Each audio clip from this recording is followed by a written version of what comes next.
ஆச்சி மசாலா. எந்த சமையலும் ருசி தேடும் ரகசியம் ₹20.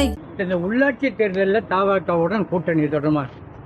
தொடரும் கொஞ்சம் பொறுமையா தொடரும் தொடரும் தொடரும். ஆமா. என்னங்க சார், இன்னைக்கு சட்டசபைக்கு கூடுது.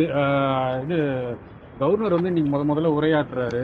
அதை எப்படி பாக்குறீங்க? ரெண்டாவது, நிதிநிலை அறிக்கை தாக்கல் செஞ்சிருக்காங்க. கடந்த ஆட்சியை வந்து குற்றம் சுமத்திருக்காங்க. அதை நீங்க எப்படி பாக்குறீங்க? கடந்த ஆட்சியில நீங்க வந்து கூட்டணியில இருந்திருக்கீங்க. ஆளுநர் இது வந்து முதல் தமிழ் தாய் வாழ்த்தோடு ஆரம்பிக்கணும். அதுதான் நம்மளுடைய கலாச்சாரம், அதுதான் நம்மளுடைய பண்பாடு. அது செய்வாருன்னு நான் நம்புகிறேன். அது செய்வாங்கன்னு இன்றைக்கி நம்புகிறேன். ரெண்டாவது, இந்த வெள்ளை அறிக்கையை பொறுத்த வரைக்கும், அதாவது இப்போ வெள்ளை அறிக்கை என்ன தெளிவாக என்ன சொல்லுது? கடன் சுமை அதிகம், ஆனால் அதுக்கும் மேலாக வட்டி சுமை. 100 ரூபாய் வருவாயில் 22 ரூபாய் வட்டிக்கே போகுது.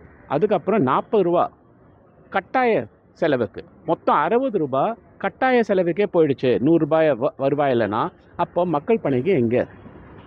இதுதான் நடந்திருக்கு இந்த கடந்த 5 வருஷத்தில். தமிழ்நாட்டு தான் மற்ற மாநிலங்களுடைய மிக மோசமான இந்த வட்டி சுமையும் கட்டாய செலவு சுமையும். ஸோ ஆகையால் இதை தான் வெளியெடுத்திருக்காங்க. இதுக்காக இது ஏன் நடந்தது அதுவும் பார்க்கணும். ஏன்னா வருவாய் ஆட்சிக்கு கஜானாக்கு வந்தது தான் பரவாயில்ல, நடந்திருக்காது. சிலர் பாக்கெட்டுக்கு போயிடுச்சு. அதை நிறுத்தினாலே, அதை தடுத்தாலே நம்மளுடைய சூழ்நிலை இம்ப்ரூவ் ஆகும். இதுதான் வெள்ளை அறிக்கை ரொம்ப தெளிவாக சொல்லுது. ஓகே, வணக்கம். நிதி நிலைமை சமாளிச்சிருவாங்களா? அதான் நிச்சயமாக சமாளிச்சிடுவாங்க. ஏன்னா நான் சொன்னது மாதிரி வருவாய் கஜானாக்கு வர வேண்டிய வருவாய் வந்தாலே, தனிப்பட்ட முறையில் பாக்கெட்டில் போகாமல் வந்தாலே சமாளிச்சிடலாம்.